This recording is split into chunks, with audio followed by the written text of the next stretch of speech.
Química avançada. O equilíbrio químico. O processo Haber.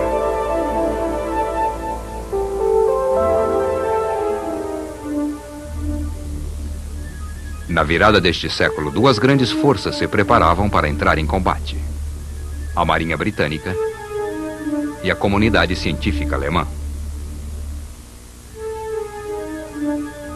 Embora nenhuma delas soubesse na época, ambas entrariam numa luta de vida ou morte para o controle de um dos elementos mais comuns na face da Terra: o nitrogênio.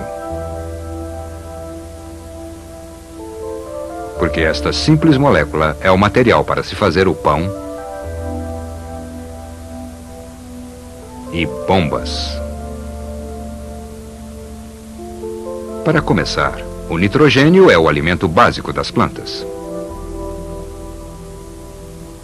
Embora 4/5 do ar que nos cerca seja nitrogênio livre, as plantas não podem usá-lo diretamente. O nitrogênio precisa ser fixado pela sua combinação química com outros elementos, formando compostos que as plantas possam ingerir do solo.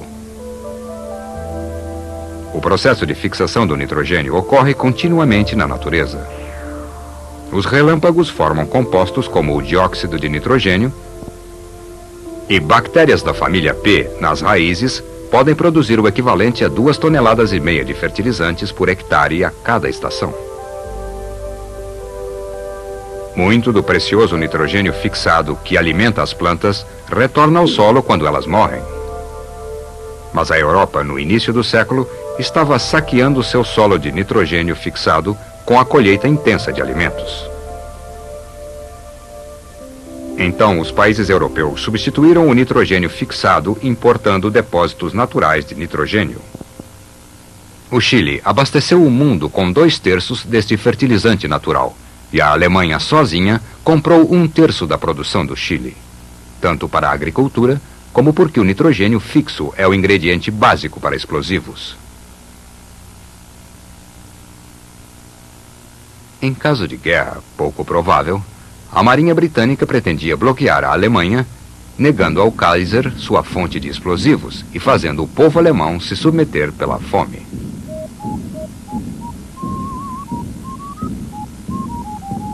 Mas quando a guerra começou, os aliados não contavam com o gênio de Fritz Haber, um grande patriota alemão que inventaria o processo de se fixar o nitrogênio do ar.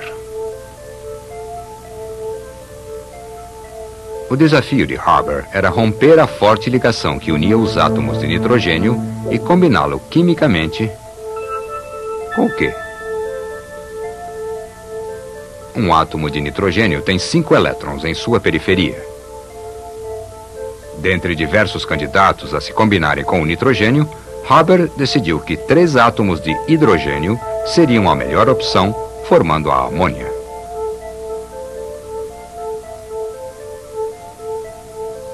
Trabalhando com a equação química da formação de amônia e, é claro, tendo assistido ao módulo 4 desta série, Haber sabia que a remoção de calor deveria favorecer a produção de amônia.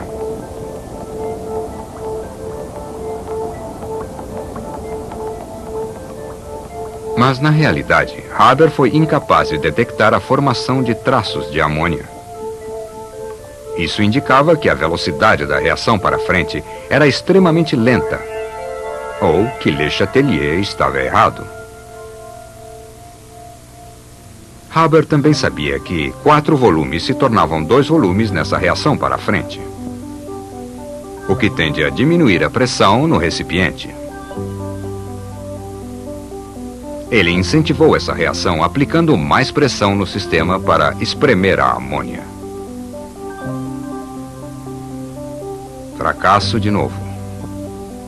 Mesmo sob centenas de atmosferas de pressão e temperaturas baixas, ele foi incapaz de produzir um sopro de amônia. Nem Haber, nem a Alemanha tinham tempo para esperar por uma reação tão lenta. Haber percebeu que a adição de calor acelera todas as reações. Se não houvesse um produto para interferir, a reação se daria num só sentido. A presença do produto amônia certamente não era o problema no início. de modo que uma temperatura elevada poderia ser usada para produzir amônia. O inimigo de Haber era a amônia em si. Quando ela aumentava em quantidade, o calor começava a favorecer a reação inversa, de volta para o nitrogênio e o hidrogênio, até que um equilíbrio fosse atingido com apenas uma pequena quantidade de amônia presente. Se só era possível produzir um pouco de amônia, Haber resolveu produzi-la rapidamente. Ele descobriu que o urânio e o ósmio, de todos os catalisadores que experimentou, produziam o maior aumento de velocidade da reação. Destes dados, Haber foi capaz de calcular que era possível atingir um compromisso entre a velocidade de reação e a concentração do produto na mistura de gases.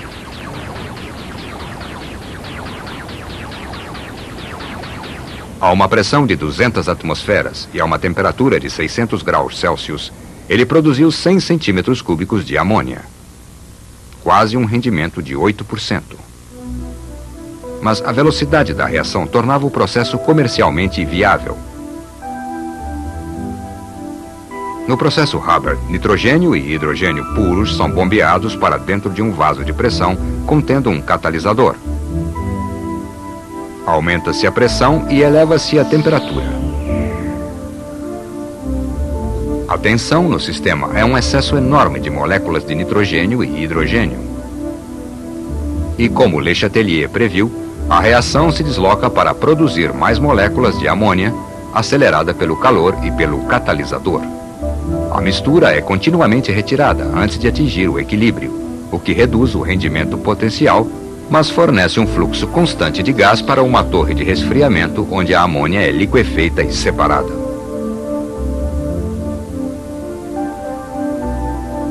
O hidrogênio e o nitrogênio, que permanecem no estado gasoso, são continuamente reciclados para manter um ciclo contínuo. Hidrogênio e nitrogênio entram, hidrogênio e nitrogênio e amônia saem.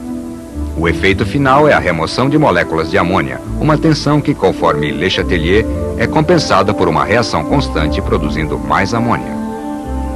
O resto era função da indústria alemã.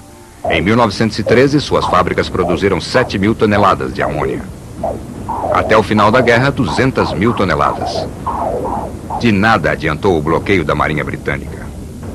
Haber sozinho prolongou o esforço de guerra da Alemanha por alguns anos. Como um bom patriota alemão, ele usou seu laboratório para outros fins. A pedido do Ministério da Guerra, ele desenvolveu e supervisionou pessoalmente o uso do cloro e do gás de mostarda, que quase aniquilaram o exército aliado. Em 1919, ele recebeu o Prêmio Nobel pelo seu processo de amônia, e foi o único agraciado da história a ter essa honraria contestada. Os cientistas aliados demoraram para esquecer os danos que ele causara durante a guerra. Mas o maior insulto de todos veio de sua própria pátria. Haber foi expulso de seu amado país pelo crime de ser judeu. Desconsolado, ele vagou por muitos lugares, até morrer de desgosto a apenas poucos quilômetros de sua querida Alemanha. Talvez a história também busque um equilíbrio. Centenas de milhões de pessoas agora dependem da agricultura fertilizada pelo processo Haber.